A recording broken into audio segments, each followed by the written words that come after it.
Oke, hari ini kita bakal membahas tentang lymphatic system. Jadi yang pertama ada darah. Nah, ini biasanya kan berhubungan sama imun ya. Jadi kalau imun itu nggak cuman sistem limfatik, tapi juga darah. Karena kita ada leukosit atau sel darah putih. Nah, pendahuluan dulu ya. Kalau misalnya darah itu termasuk jaringan ikat khusus. Terus dia punya meliputi 7% dari badan. Terus yang perlu kalian tahu itu adalah komponen padatnya itu yang sel. Sel darah itu apa aja? Ada eritrosit, leukosit, dan platelet atau trombosit. Jadi yang belakangnya sit artinya sel. Dan yang cair itu plasma. Jadi kalau misalnya sentrifugal, kalian bisa lihat di gambar yang sebelah sini. Kalian bisa lihat yang ini, ya kan?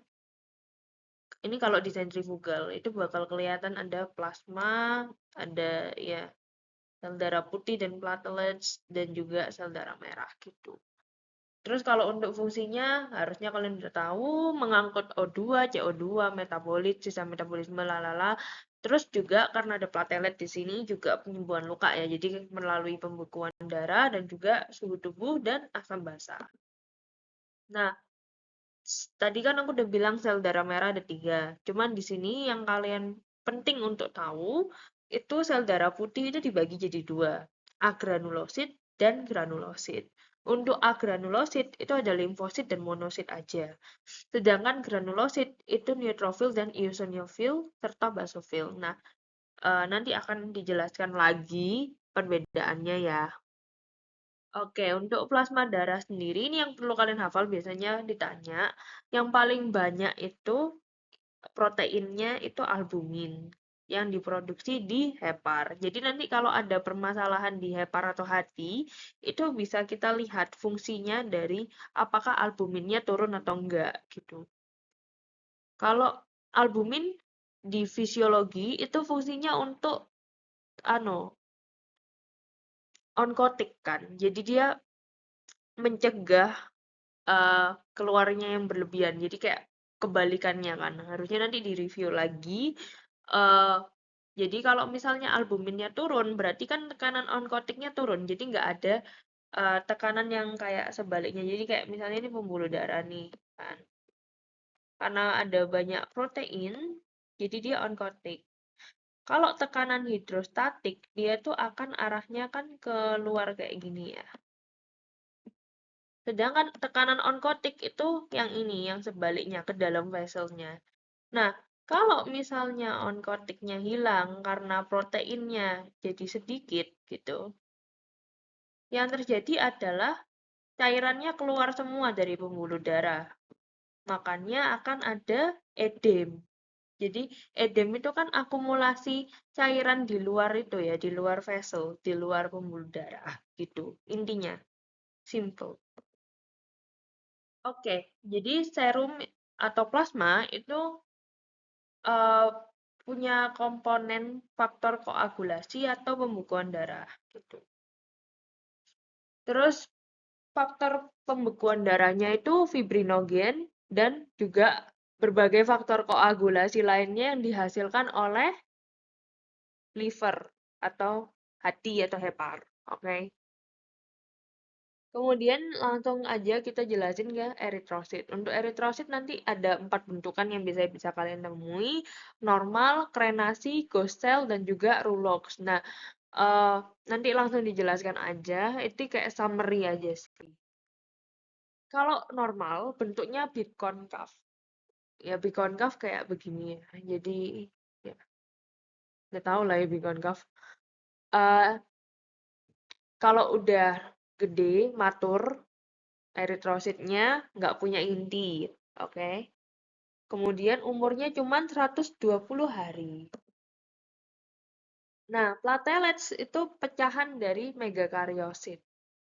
Jadi dia bentuknya bakal kayak random, berkelompok gitu, nggak punya inti. Fungsinya buat apa? Pembekuan darah, fagosit virus, kemudian juga mengangkut epinefrin dan serotonin.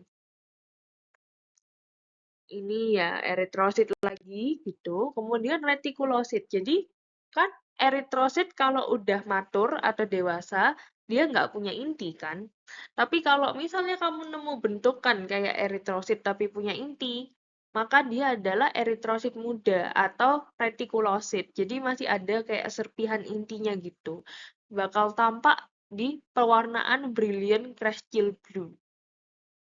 Nanti dalam 24-48 jam itu ribosomal RNA dan mitokondrianya yang biru-biru itu akan hilang gitu. Jadi eritrosit yang ya dewasa gitu loh.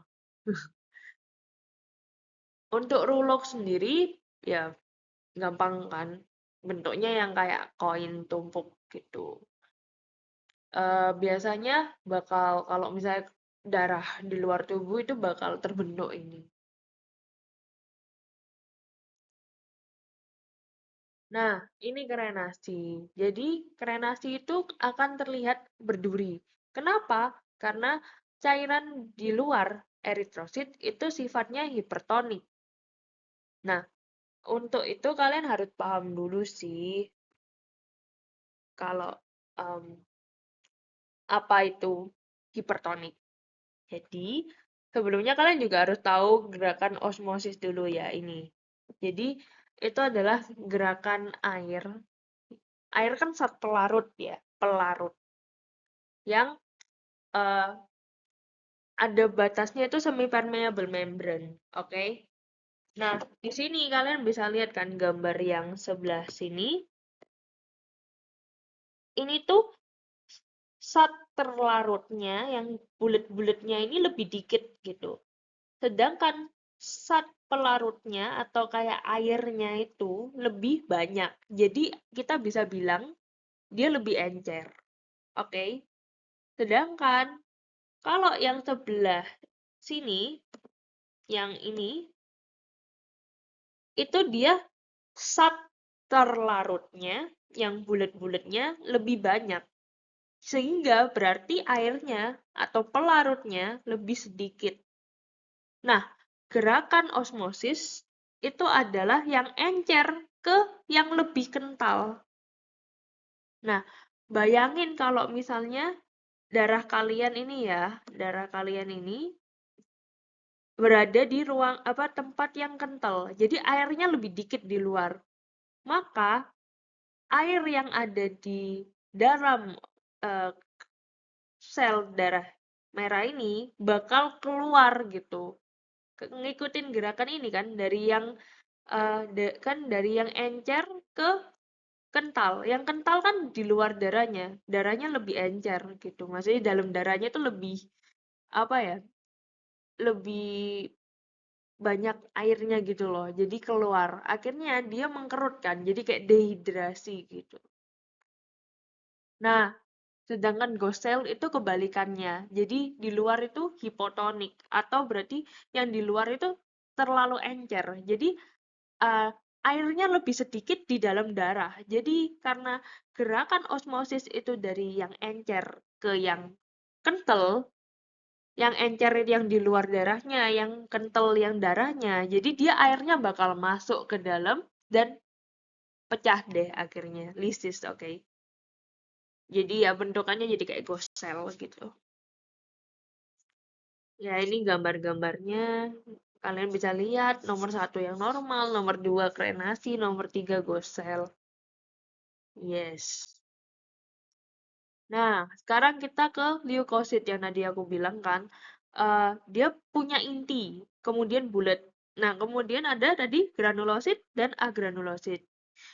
Yang granulosit itu ada 3, neutrofil, eosinofil, dan basofil. Dia punya granula yang spesifik. Sedangkan agranulosit, dia nggak punya granula yang spesifik. Tapi bisa punya granula yang non-spesifik, granula azorophilix. Nah, pokoknya ingat aja kalau A, biasanya yang depannya A itu artinya tidak gitu. Jadi tidak punya gitu anggap aja lah. Nah, sekarang granulosit ya yang punya granul. Jadi yang perlu kalian tahu itu ada neutrofil. Jadi dia granulanya pucat. Dan eosinofil, dia warnanya asidofilik atau merah. Dan basofil yang warnanya biru gitu. Terus berdasarkan bentuk intinya, itu dibagi jadi band yang bentuknya huruf I, step yang bentuknya kayak melengkung U, C, atau S, dan segmen. Ya, ini yang kayak pecah-pecah, tapi sebenarnya kalau kalian lihat, itu ada kayak benang tipisnya gitu di antara pecahan itu, pecahan intinya. Nanti kalian bisa lihat. Uh, Kemudian ini untuk neutrophil ya. Neutrophil itu yang leukosit yang paling banyak, 70%. 50% segmen, kemudian 20% step atau band. Tapi biasanya band itu jarang kelihatan. Fungsinya fagosit dan dia tuh bakal banyak kalau misalnya kalian radang akut. Contohnya infeksi dengan nanah, itu pasti radang akut. Biasanya bakal banyak neutrofilnya. Ya, yang gambar tengah ini segmen. Yang ini step. Karena dia masih belum ada kayak filamennya kan. Sedangkan yang ini tuh ada ini filamen. Yang ini filamen kayak benang gitu loh. Nah, ini nih filamen. Oke, lanjut eosinofil tadi ya udah jelasin warnanya merah, biasanya 2 segmen. Yang perlu kalian tahu dia 1-4% aja fagositosis lambat dan yang perlu kalian tahu juga meningkat kalau alergi dan terutama di infeksi parasit. Parasit tuh kayak cacing, protozoa, ya gitu deh. Oke, untuk basofil itu biasanya dikit banget, cuman 0-0,5%. Bentuknya ya tidak teratur, kasar, tidak sama besar, biru. Kemudian biasanya meningkat pada cacar air, infeksi virus, dan biasanya juga di alergi yang parah banget. Jadi kita benar-benar nggak mengharapkan nemu basofil karena itu berarti alerginya parah banget. Oke, agranulosit tadi ya, cuman limfosit sama monosit. Yang perlu kalian tahu, limfosit itu dia bentuknya intinya bulat, gelap, kromatinnya kasar, sitoplasmanya sedikit. Makanya bisa dilihat ini sitoplasma yang lebih terang ini. Bentuknya dia seukuran sama eritrosit sih. Terus dia adalah imun adaptif. Jadi yang bisa ngehasilin antibody. Kalau limfosit itu dibagi dua, limfosit B sama limfosit T. Kalau limfosit B-nya aktif, dia akan membentuk antibody dari plasmosit gitu. Jadi masih berubah jadi plasmosit untuk bikin antibody. Dan dia merupakan imunitas yang humoral. Jadi yang B itu yang humoral. Humoral itu artinya cair gitu. Sedangkan yang limfosit T dia berkembang di timus dan dia berarti imunitas yang seluler, jadi sel. Oke. Itu yang perlu kalian tahu. Untuk plasmosit yang tadi limfosit B yang aktif itu yang kan maksudnya harus apa ya kan dia imun yang adaptif kan. Jadi dia bisa buat bentuk antibody. Jadi aktifnya tuh gimana? Jadi aktifnya tuh kalau dia sedang berusaha apa ya kayak hmm, ada patogen yang dia kayak pelajari untuk apa ya mengalahkan gitu loh intinya. Jadi dia akan aktif gitu. Jadi plasmosit. Jadi intinya tuh bakal eksentris atau eksentris itu berarti nggak di tengah, jadi di pojok gitu. Kemudian seperti jari roda, clockface appearance ya. Kemudian ya itu fungsinya bentuk antibody sih, karena kan limfosit B yang aktif gitu loh. Kemudian kalau untuk monosit bisa kalian lihat dia gede banget. Kalian lihat sama bandingin sama ukurannya sama eritrosit di sebelahnya, dia gede banget kan. Sama bentuknya tuh kayak kacang ginjal gitu. Aku merasa lebih kayak kacang mente. Kromatinnya halus, kayak kalian bisa lihat kan dia kayak ada putih-putihnya gitu. Jadi kayak berbuih gitu. Kemudian sitoplasmanya banyak, sama dia ada nanti berdiferensiasi jadi makrofag gitu. Meningkat di kondisi infeksi terutama seperti TBC. Oke, langsung ke limfatik.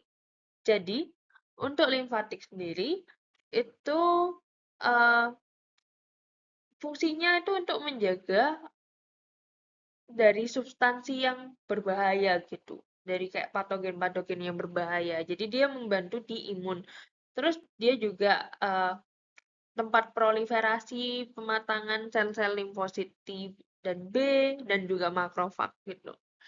Kemudian fungsi lainnya, dia juga membantu sistem kardiovaskular untuk mengangkut cairan protein yang nggak mampu oleh vena kan pasti ada kayak yang bocor-bocor gitu loh. Jadi dia bantu bawain cairannya vena ini gitu loh untuk dibalikin ke sirkulasi. Nanti kalian lihat nanti kemana.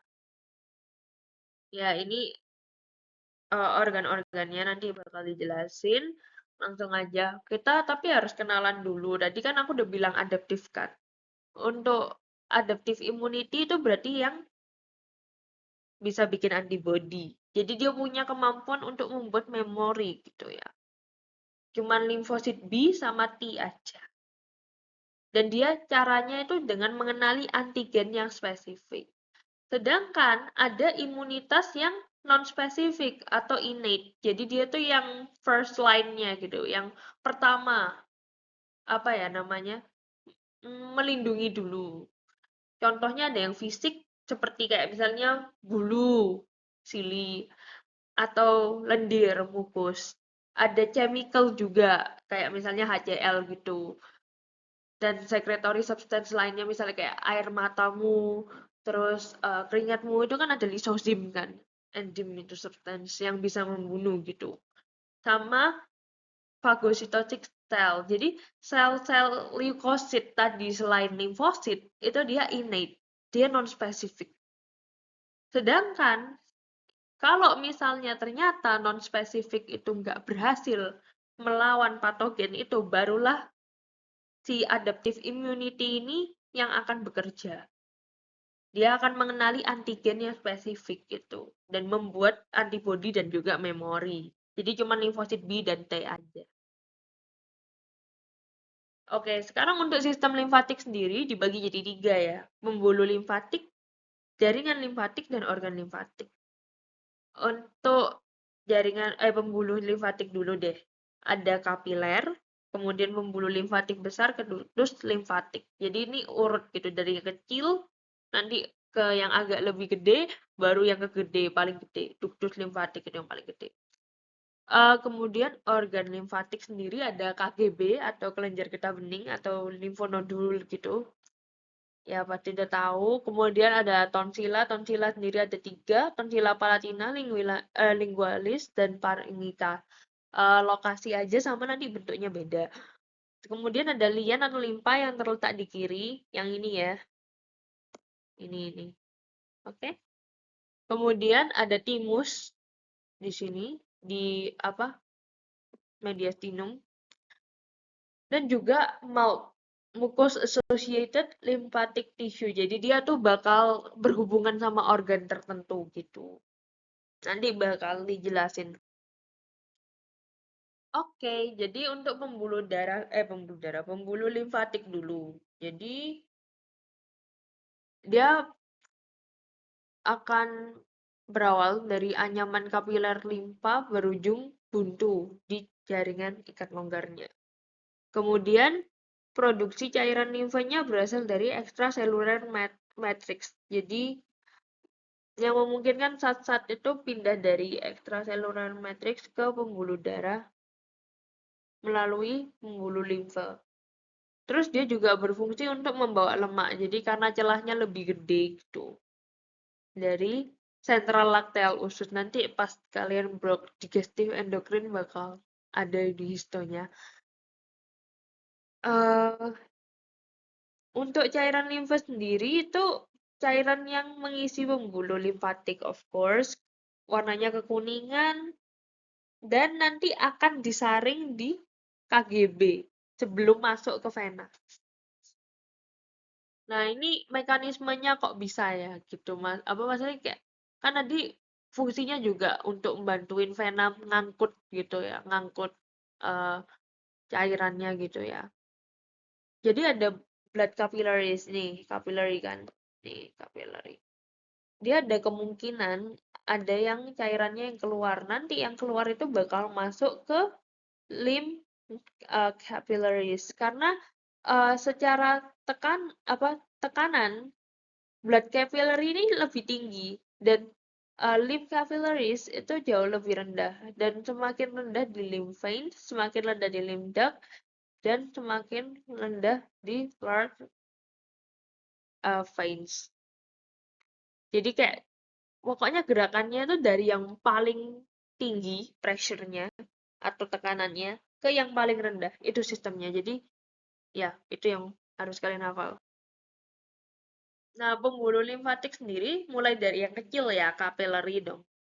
Kemudian ke collecting lymphatic vessels atau ya pengumpulan lah ya gitu, collecting lymphatic trunk, baru ke right lymphatic duct untuk yang atas, apa yang kanan atas ya, sama thoracic duct. Nanti mereka akan uh,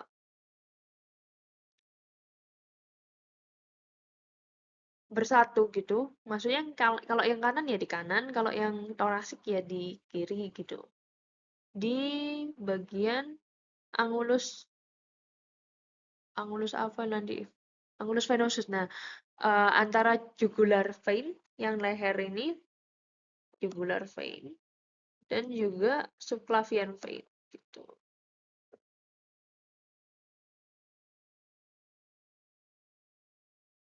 Oke. Kemudian ada pembuluh limfatik yang superficial, letaknya di seputan ngikut vena superficial. Kalau profundus ngikut arteri dan juga penerima dari pembuluh limfatik yang superficial tadi dan internal organ. Kemudian nanti lewat KGB buat disaring gitu. Baru nanti bareng-bareng di ductus lymphaticus yang kanan kalau untuk yang sisi kanan yang atas dan ductus thoracicus untuk sisanya semua. Nanti kelihatan nah di sini. Kayak tadi aku bilang ductus lymphaticus dextra itu nerima dari kanan atas kayak kepala, bagian kanan tapi ya leher bagian kanan, toraks bagian kanan sama ekstremitas atas bagian kanan. Sedangkan kalau ductus thoracicus itu ya sisanya semua gitu kecuali yang kanan tadi. Oke, untuk secara perbedaan histologinya sendiri itu uh, untuk kapiler itu dindingnya bakal lebih tipis dan lumennya atau rongganya itu bakal lebih bentuknya tuh lebih irregular atau lebih nggak berbentuk gitu loh. Diameternya juga lebih besar dan membentuk anyaman atau plexus. Kemudian letaknya juga jauh lebih profundus dan berujung buntu, lebih permeable atau lebih gampang dimasukin sesuatu gitu loh. Kemudian juga berjalan di antara kapiler darah. Nah, untuk pembuluh limfatik yang sedang atau besar seperti lymph vein or trunk itu dia kayak vena sedang gitu. Cuman ya nanti bedanya sama yang lymph duct itu dia lebih banyak ototnya di bagian tunika yang adventitia gitu. Sedangkan kalau yang lymphatic vessel, yang lymphatic duct kayak yang thoracic tadi sama right uh, yang right ini itu akan ototnya lebih banyak di tunika media kalau kamu bandingin sama yang vein.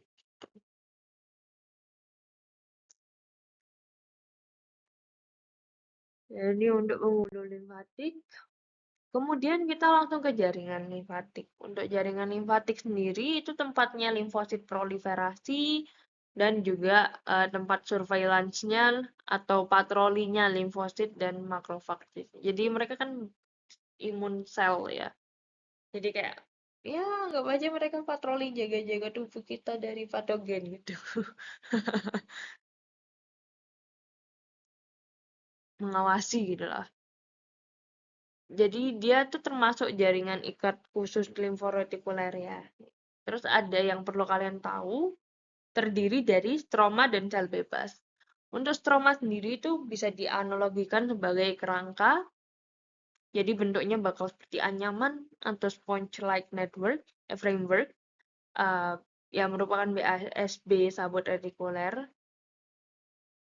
Sedangkan untuk sel bebasnya sendiri yaitu ada sel limfosit, makrofag, dan plasma tadi. Ya ini jaringan limfatik. Masih ingat sabut retikuler.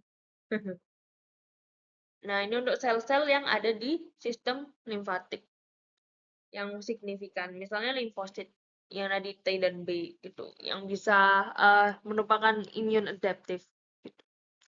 Makrofag yang merupakan derivat monosit tadi yang fagositosik, terus kemudian juga yang bentuknya apa namanya? Ya pokoknya fagositosis dan dia juga antigen presenting cell. Nanti aku akan jelaskan apa itu antigen presenting cell. Jadi ya pas dendritic cell karena yang antigen presenting cell itu nggak cuma makrofag tapi juga dendritic cell nanti dijelaskan di selanjutnya. Kemudian masih ingat tadi kalau misalnya limfosit B-nya aktif dia akan jadi plasma cell itu kan ya. Yang tadi aku bilang bentuknya kayak aku sih hafalnya a clock face appearance itu tadi sama yang letak intinya tuh eksentris. Di timus cuma ada di medula. Oke, ya ini persentase aja. Kemudian untuk reticular cell, ya reticular dia bentuknya bakal seperti bintang atau stellate shape, open face. Kemudian juga ada sabut retikuler produksi type 3 collagen dan BASB amorph untuk fungsi penyangga aja.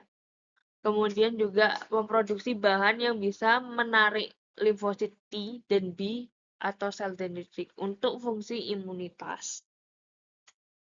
Kemudian ada dua tipe sel retikuler ya, mesenkimal dan juga epitelial. Untuk yang mesenkimal berarti dia jadi dari mesoderm, ingat M dan M. Sedangkan epitelial dari endoderm, jadi E dan E. Endoderm cuman ada dari timus gitu. Sedangkan untuk yang lain-lain kayak KGB, lien, tonsil, dan sumsum tulang, ya itu mesenkimal. Maksudnya ada yang dari mesenkimal. Pokoknya ingat aja epitelial itu pasti endoderm. Dan timus dari endoderm. Oke, lanjut. Jadi ya, ini yang aku bakal bilang juga. Ada dendritic cell yang merupakan antigen presenting cell. Dari sumsum tulang ini aku gambar aja kayak simpelnya. Jadi kalau misalnya ada patogen, dia tuh bakal kayak ngambil sebagian gitu dari apa ya? Kayak antigen itu bagian dari patogennya untuk jadi kayak identitasnya gitu loh, pengenalnya. Nanti dia bakal sodorin, dia bakal kasihin ke si limfosit T ini. Untuk limfosit T ini kayak belajar untuk mengalahkan antigen ini gitu loh, untuk ya membangun imunitas itu gitu. Jadi dia tuh perantara dari innate yang non spesifik tadi ke yang immune yang tadi yang apa adaptif. Yang adaptif kan cuma limfosit. Ya, gitu aja sih. Sedangkan ada follicular dendritic cell. Jadi dia tuh bukan APC, bukan fagositosis, dia cuman ada antigen antibody kompleks yang melekat di juluran sitoplasma. Oke, aku lupa jelasin. kalau misalnya dendritik itu kenapa bentuknya itu kayak bercabang-cabang gitu ya? Karena cabang sitoplasmanya ada juluran sitoplasma gitu. Makanya jadi kayak ya nyabang gitu kayak rambutan. Aku nggak bisa jelasin. Pokoknya kalian bisa lihat di gambarnya itu kan gitu. Dan fungsinya dari follicular dendritic cell itu untuk mempertahankan aktivitas memori dan stimulasi respon imun primer. Oke, untuk jaringan limfotik sendiri dibagi jadi dua, kendor dan padat. Kalau kendor, dia akan lebih pucat. Padat, dia akan lebih gelap. Padat akan berisi sel-sel bebas yang banyak. Sel-sel bebas tadi ya kayak limfosit itu kan tadi. Terus ada sel plasma dan makrofag. Sedangkan kalau yang uh, kendor itu lebih dominan stromanya. Dan yang perlu kalian tahu aja sih yang penting menurut aku untuk ngertiin tentang histologi ini, kalau kendor itu biasanya ruangan di antara limfoid nodul. Sedangkan yang padat itu bisa limfoid nodul atau cord. Yang nodul itu biasanya di korteks KGB, kemudian pulpa putih itu masuk nodul. Nanti pulpa putih itu ada di lien. Kemudian ada juga kayak tonsil gitu. Dan juga Peyer's patch itu mouth. Nanti masuknya ke yang mucus associated lymphoid tissue itu. Kalau cord itu cuman ada di medula KGB. Medullary cord. Dan itu aja yang perlu dihafal. Nah, ini yang perlu kalian tahu kan, tadi sempat dibahas tentang lymphoid nodule kan. Lymphoid nodule itu kan jaringan yang lymphoid padat yang ada di korteks biasanya. Itu dibagi lagi jadi dua. Ada yang pucat, ada yang gelap. Yang pucat itu namanya germinal center atau follicle sekunder. Sedangkan yang gelap, yang di luar paling lebih luarnya germinal itu namanya primary nodule atau nodul primer gitu. Nodul primer itu sudah ada sejak lahir, di bagian tepi lebih gelap, berupa limfosit kecil yang intinya gelap ya. Pokoknya ini gelap. Sedangkan untuk yang di dalam atau yang lebih pucat itu germinal center. Dia baru muncul setelah lahir dan dia tuh belajar gitu. Jadi seiring bertambahnya umur, germinal center itu akan makin banyak karena seiring berjalannya umur kan kita semakin lebih berpengalaman kena macam-macam patogen gitu loh. Kemudian ya lebih pucat aja sih karena ya terdiri dari limfosit sedang dan besar. Kemudian ada follicular dendritic cell dan makrofag. Oke. Ya, ini organ limfatik yang tadi sempat dibahas. Kemudian kita lanjut ke organ limfatik yang primer dulu. Kita harus tahu cuman ada timus sama sumsum tulang. Sedangkan kalau yang lien, KGB, mouth, yang lain-lain itu selain timus dan sumsum tulang itu dia limfatik sekunder. Jadi dia udah kompeten. Jadi kalau timus dan sumsum tulang itu bertanggung jawab untuk perkembangan dan maturasi limfosit. Jadi untuk menghasilkan sel-sel imun yang kompeten gitu, yang sudah bisa bekerja untuk menjaga tubuh kita gitu. Jadi kayak misalnya timus itu anggap aja kayak sekolahnya untuk sel-sel limfosit T yang belum kompeten. Jadi supaya diajarin supaya mereka jadi imunokompeten. Kalau aku bayangin gitu. Oke. Jadi ada kelenjar getah bening. Yang bagian cekung nanti namanya hilus. Nanti di hilus itu akan keluar pembuluh darah, saraf, dan juga limfa yang aferen. Yang pembuluh limfa yang eferen.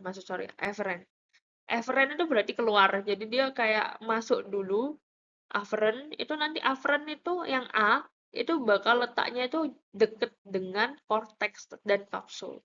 Sedangkan yang deket sama hilus itu yang eferen, yang keluar. Habis disaring kan, jadi keluar gitu, eferen. Itu bakal deket hilus atau di bagian medula. Ya, ini yang dibilang tadi. Cembung itu yang berarti yang deket korteks dan juga kapsul. Jadi dia afferent yang masuk barusan ke KGB. Habis itu dia akan keluar lewat hilus. Jadi efferent keluar. Jadi dia akan deket medula. Nah, untuk kerangkanya KGB sendiri itu dibagi jadi kapsul dan trabekula. Untuk trabekula itu sendiri adalah kapsul yang masuk ke parenkim. Jadi bentuk sekat. Kemudian ada kerangka retikuler yang berupa sabut-sabut retikuler. Untuk parenkimnya sendiri dibagi jadi dua, korteks dan medula. Untuk korteks itu terletak di bawah kapsul. Kemudian kalau di bawah kapsul ada limfoid kendor, itu ada sinus subscapularis. Jadi di bawah kapsul kan. Sinus-sinus itu pasti limfoid kendor itu aja. Kalau misalnya di trabekula ditanya ada jaringan limfoid kendor, berarti sinus trabekularis. Dan ditemukan ada bentukan limfoid nodul di korteks. Kalau medula sendiri nanti ruangannya namanya sinus medularis untuk yang jaringan limfoid kendornya. Kalau limfoid padatnya medullary cord. Udah itu aja. Ya ini secara histologisnya sama. Iya, gitu aja sih. Ini yang aku bilang tadi. Afferent berarti di dekatnya yang kapsul sama korteks gitu. Karena dia barusan dari luar masuk ke dalam KGB. Jadi afferent. Sedangkan habis disaring kan keluar dari KGB. Jadi efferent. Jadi dia akan letaknya di hilus. Dan juga bisa kelihatan ada medula dari KGB. Gimana kamu tahu itu medula? Kamu bisa lihat ada uh, medullary cord dan juga sinus medullaris gitu. Untuk aliran cairan limfa sendiri alurnya itu dari afferent ke sinus subcapsularis, baru ke trabecularis, baru ke sinus medullaris, baru keluar lewat vasa efferent. Gampang lah. Nah, apa korelasi klinisnya? Ya, korelasi klinisnya kalau misalnya kamu infeksi nih, kelenjar getah beningmu bisa besar. Karena apa? Karena ada pembesaran atau hiperplasia dari limfatik nodul. Kalau akut, biasanya lebih heboh. Jadi bakal lebih sakit, merah gitu, kayak gitu. Sedangkan kalau kronis, selain waktunya lebih lama, dia akan jauh lebih nggak sesakit itu sih gitu. Sedangkan kalau generalized, jadi dia kayak nggak cuman kan biasanya kan cuman di apa ya sesuai dengan daerah yang mereka drainase. Misal ya kalau misalnya di leher ya berarti di struktur di muka gitu dan juga leher. Kalau misalnya di inguinal berarti kan di genitalia dan juga misalnya paha atau kaki ekstremitas bawah. Kalau misal di aksila berarti kan bisa di dada, toraks gitu ya. Biasanya regional. Tapi kalau misalnya generalized, bisa jadi rheumatoid arthritis atau early sign of HIV infection. Lanjut tonsila. Untuk tonsila sendiri, dia limfoid padat, limfoid nodul ya. Letaknya di mulut dan paring, tempat proliferasi limfosit, produksi antibodi, dan absorpsi kuman. Kenapa di mulut? Karena ya makan. Kan makan bisa jadi kita terkontaminasi makanan kita sendiri. Masih makanan kita yang terkontaminasi. Jadi makanya ada uh, jaringan limfatik di situ untuk melindungi. Jadi dia nggak untuk menyaring ya, nggak bukan fungsinya untuk bukan fungsi menyaring. Jadi nggak punya limfatik afferent, oke? Jadi untuk yang pertama tonsila palatina, dia letaknya di lateral orofaring, dan posterior palatumole. Di antara arcus glossopalatinus dan arcus pharyngopalatinus. Kemudian jumlahnya juga sepasang.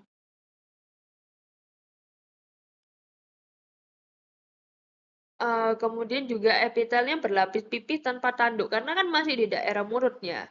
Kemudian dia juga kriptanya atau lekukan-lekukannya itu bakal lebih dalam dan lebih banyak. Kemudian kamu bisa lihat kan ada bulat di situ, itu lymphoid nodules. Ya, tonsilla lingualis itu juga sama, tapi kriptanya itu jauh lebih nggak dalam gitu. Dan yang paling bisa kalian bedain itu kelihatan kelenjar Weber karena dia terletak di sepertiga posterior, jadi bakal dekat sama kelenjar Weber itu. Nanti pas blok dem kalian belajar. Kemudian juga berlapis pipi sama tanduk ya karena masih di daerah mulut ya. Sedangkan kalau paringika itu yang beda sendiri. Dia lapis epitelnya itu epitel respiratorius. Jadi selapis silindris dengan goblet dan nggak punya kripta. Di bawahnya epitel respiratorius itu bisa kelihatan ada limfatik tisunya. Nah, ini lien atau limpa. Jadi, fungsinya itu untuk filtrasi darah. Dia adalah organ limfatik padat terbesar. Kemudian dia juga, kalau misalnya tadi kan eritrosit usianya cuma 120 hari kan ya. Nanti kalau udah tua dia yang ngancurin. Nah, lian itu nggak punya fasa limfatik yang eferen. Karena apa? Bedanya dia sama KGB. KGB itu untuk ngefilter cairan limfa. Tapi kalau lian itu ngefilter darah. Itu aja bedanya. Nah, ya sama strukturnya kapsul dari kolagen retikular fiber, pembuluh darah limfatik, otot polos, dan miofibroblas. Sedangkan trabekula itu serabut elastis, ada arteri dan vena trabekularis, dan juga pembuluh limfa. Sedangkan hilus itu bakal ada tempatnya arteri dan vena lienalis. Nanti kalian bakal belajar alurnya, nanti aku jelasin. Dan dia nggak punya, tapi dia punya limfatik efferent, tapi nggak punya limfatik yang afferent. Ada bentukan pulpa putih, white pulp atau Malpighian corpuscle, dan daerah yang kemerahan yaitu pulpa merah atau red pulp. Ya ini sama. Nah, pulpa putih itu tempatnya ada arteri sentralis gitu. Kemudian dia tersusun habis arteri sentralis di luar melingkari arteri sentralis itu nanti namanya pulse. Periarterial lymphatic sheath. Nanti yang melapisi pulse lagi di luarnya pulse itu nanti adalah lymphoid nodules itu sendiri yang ada follicle primer sama germinal centernya. Gitu. Sedangkan untuk pulpa merah itu berupa anyaman sinusoid gitu.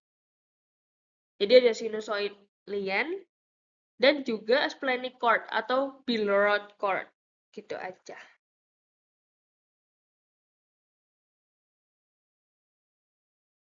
Untuk zona marginalis itu berarti peralihan dari antara pulpa yang putih dan pulpa yang merah. Untuk aku sih ngafalinnya kalau secara histologi, yang pulpa putih itu yang lebih gelap, yang pulpa merah itu yang lebih pucat.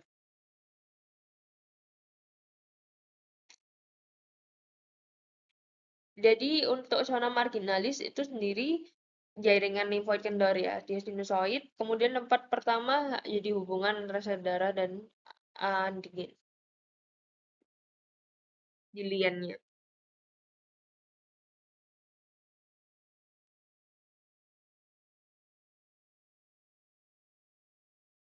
Oke, jadi ini untuk sirkulasi darah lian tadi. Jadi dia mulai dari arteri lienalis. Arteri lienalis itu masuk dari hilus dulu. Kemudian lanjut ke arteri trabekularis yang ada di trabekula.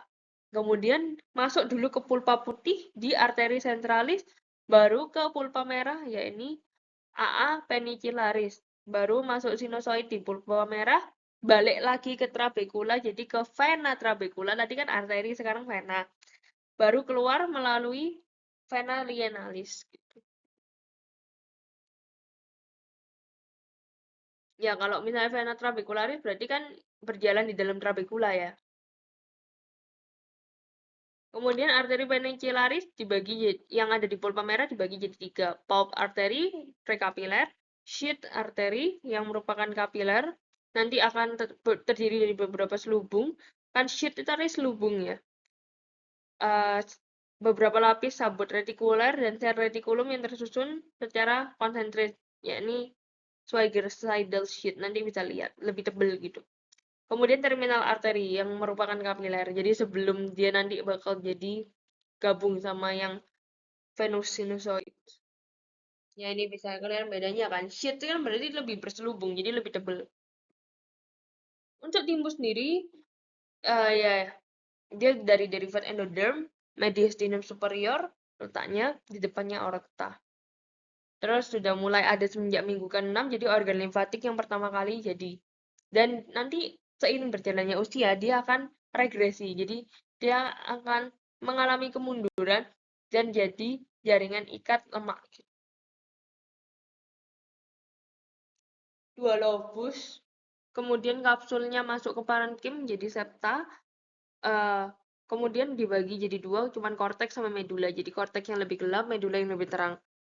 Kemudian dia cuman nggak punya limfonoduli, nggak punya fase aferen, fungsinya cuman untuk mematangkan sel limfosit. Jadi kayak sekolahnya limfosit supaya jadi imunokompeten.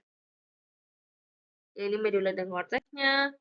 Kemudian area luarnya ya tadi gelap karena banyak prekursor limfosit yang besar di tepi, sedang di tengah, kecil di dekat medula. Terus makrofagnya tersebar, ya sel plasma juga ada pada timus yang involusi tadi yang dekat medula sih lebih banyak katanya. Ya mast cell juga di ekstralobular, luar lobulus. Kemudian ada 3 epithelial reticular cells type 1 di sekitar pembuluh darah, nanti bakal dijelasin. Type 2 di mid cortex, type 3 di cortex. Selanjutnya di medulla thymus sendiri lebih terang kan. Dia lebih banyak tersusun dari sel retikulernya. Dan dia ada retikuler yang corticomedullary junction, jadi di antara cortex dan medullary. Kemudian ada sitoreticulum untuk yang membentuk sitoreticulum untuk yang type 5. Sedangkan yang perlu kalian hafal itu ada hasil corpuscle itu yang khas banget. Ini hasil corpuscle, dia itu suatu struktur sel retikulum yang pipih type 6 yang secara konsentris gitu, dan dia desmosom, keratohyalin, intermediate filament, dan lipid droplet. Jadi makanya kelihatan kayak hyalin dikit, terus ya memang degenerasi hyalin, pengapuran di medula. Nah, ini yang blood thymus barrier. Jadi supaya nggak segampang itu ditembus oleh antigen gitu.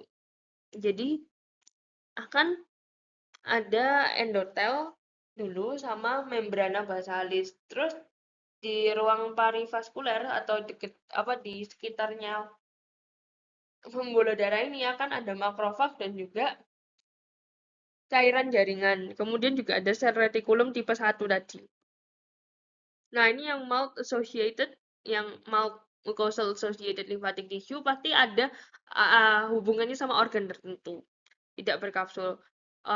Contohnya adalah gut associated lymphatic tissue, jadi dia di organ pencernaan. Contohnya itu di ileum, ada Peyer's patch.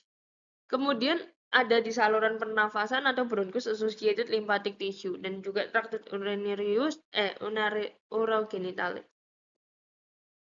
Ya ini bulk, kalian bisa lihat bulat-bulat itu. Nah, itu untuk bedain itu ileum. Kalau misalnya ada pair patch atau bulat-bulat itu, pasti ileum. Ya ini yang tadi perbandingan aja dan selesai.